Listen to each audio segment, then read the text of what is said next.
Поделени табори во владеачката СДСМ, членовите на Централниот одбор со различни аргументи за и против предвремени парламентарни избори. Од понеделник извршниот одбор ќе пресече дали за СДСМ е прифатливо да има двојни избори. Подпредседателката на СДСМ Радмила Шекеринска во вчерашното гостување на 1 ТВ рече дека се партија во која се дебатира без председателството на СДСМ да го сервира ставот. Навистина за овие теми важни за Македонија, сакаме да чуеме различни аргументи, сакаме да го чуеме мислењето на членовите на Централен одбор. Ова овде не е гласачка машина, туку навистина група на луѓе кои мислат добро на својата земја.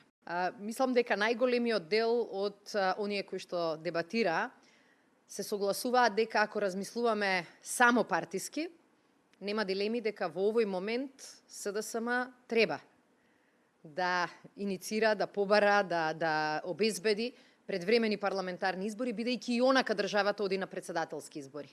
Меѓутоа, не сме избрани да бидеме раководство само на нашата партија. Избрани сме да бидеме раководство и на оваа држава. СДСМ одлучи Конгресот да го одржи на 3 март, кога ќе излезат со кандидат за председател на државата. На Република Македонија и треба вистински председател кој што ќе работи за доброто и за интересите на граѓаните и државата.